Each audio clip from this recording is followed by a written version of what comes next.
Here's the filtration room. Here I have my protein skimmer. It's a Reef Octopus DNWB200. It's rated for about a 300 gallon bioload. I roughly have around 300 gallons in my total system, including the sump. Up here we have the Apex JR.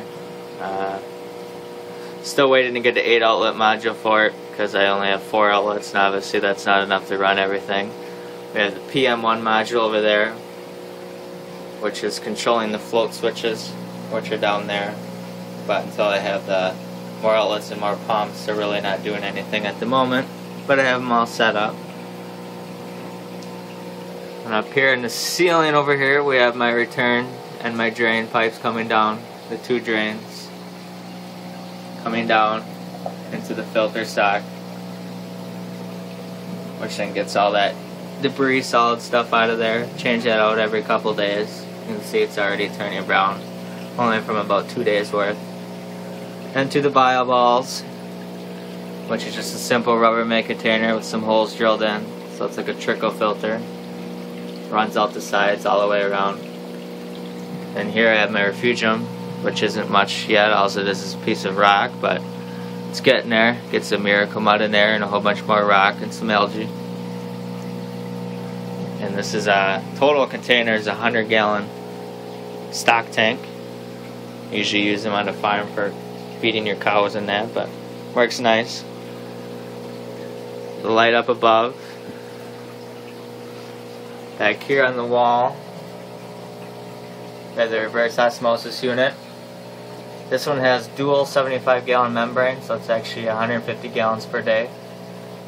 And it wastes about half as much water because the water that would normally be wasted goes into the second membrane and it tries it again.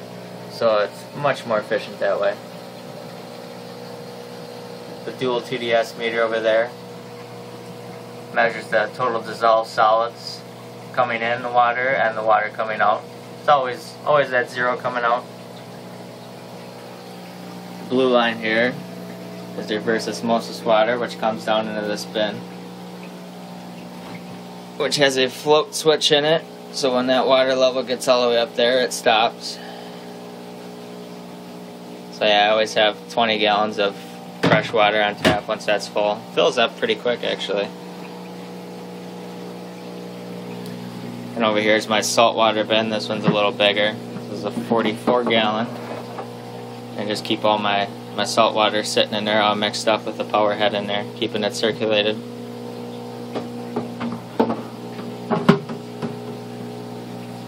Yeah, that's about it though. I have a MAG 24, which goes through the Spaflex hose, which goes all the way straight upstairs back into the tank.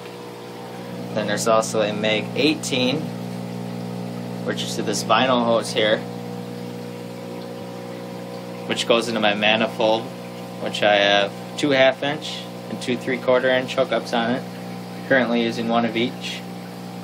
One of the 1/2 inch goes to my BRS reactor with carbon and GFO, and just drains right back out into the sump again.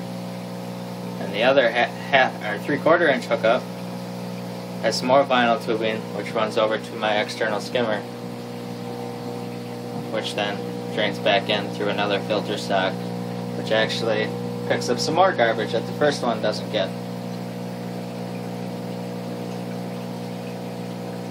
But yeah, it's a work in progress.